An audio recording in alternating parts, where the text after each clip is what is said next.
retour sur le direct de TV Finance. Vous êtes au bon endroit pour suivre le Flash Forex de Philippe Lermy qui nous accompagne ce matin. Bonjour Philippe. Bonjour Roselyne.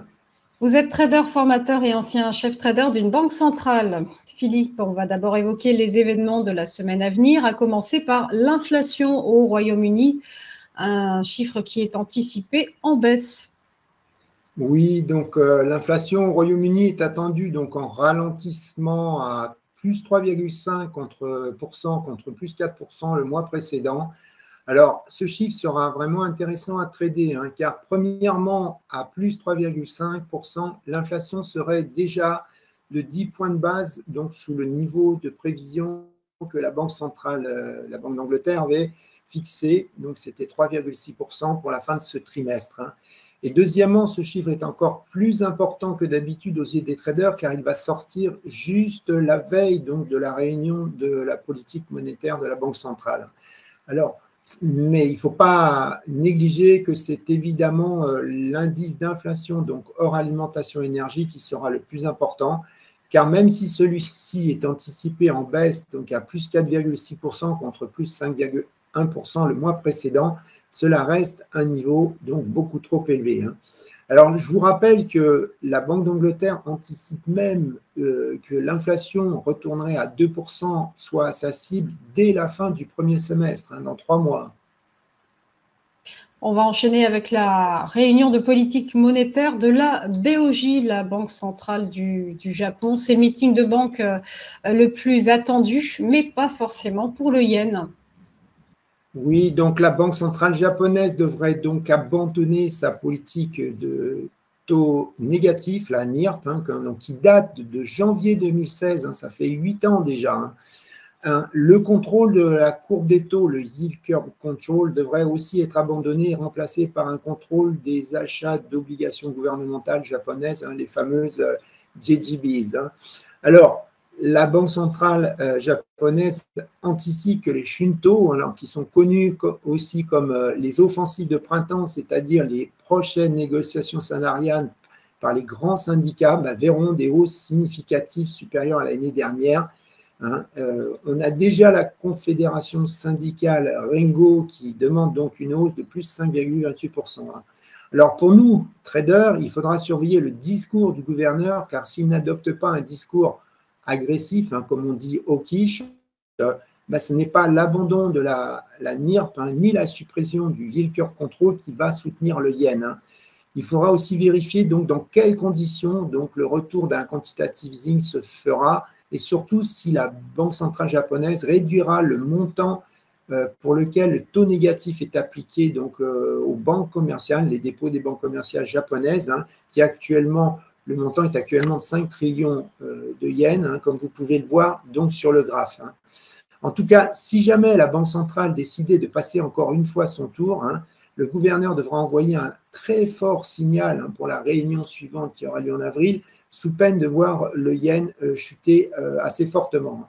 Alors, on a aussi un autre market mover qui sera à surveiller, c'est toute indication sur la revue du cadre de travail de la banque. C'est la saison, je dirais, la BCE l'a fait la semaine dernière. Et donc, ce cadre de travail, il pourrait figurer dans le communiqué donc, de la réunion de la Banque centrale japonaise et ou dans le discours donc, du gouverneur, M. Ueda.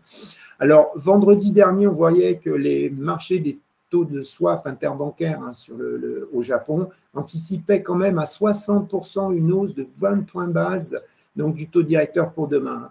Alors, pour résumer, comme vous l'avez dit, donc c'est un meeting qui est très attendu, mais dans la réalité, pas forcément sur le yen, étant donné que la Banque centrale japonaise a déjà quasiment tout télégraphié.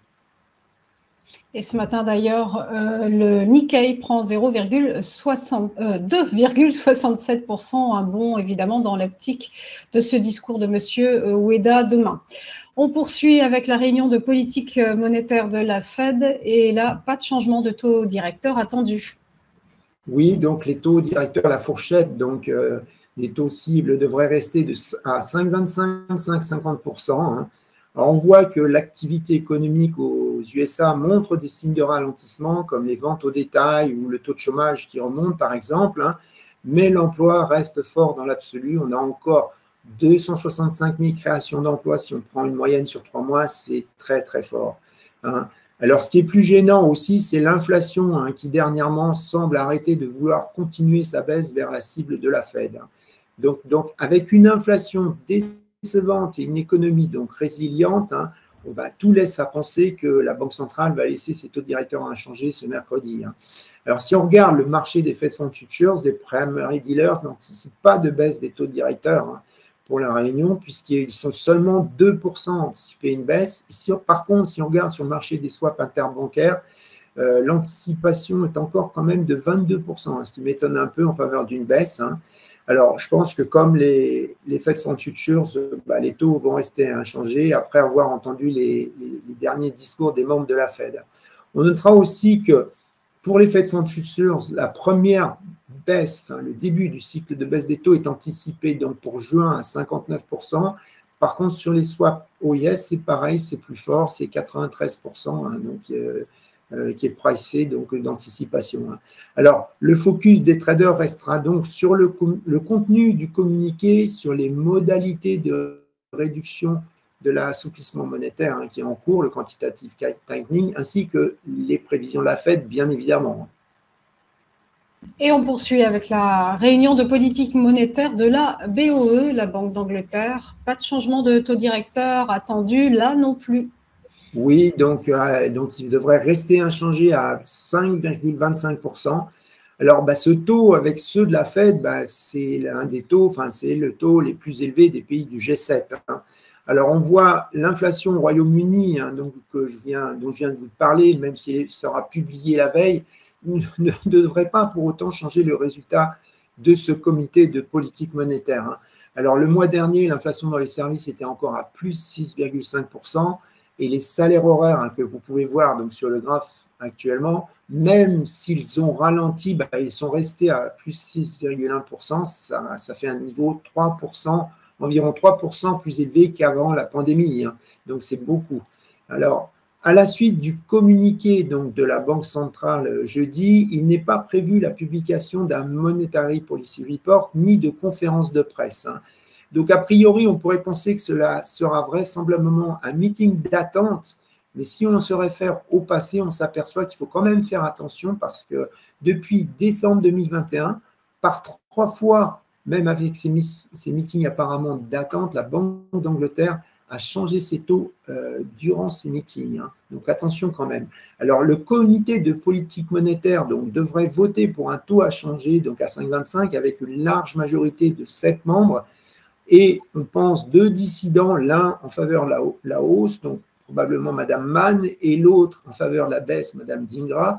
Alors, comparé au précédent comité de politique monétaire, donc un dissident en faveur de la hausse pourrait donc avoir rejoint la majorité, mais il ne faut pas exclure que ce soit les deux. Donc, on aurait 8, 0 et 1, donc comme résultat du vote.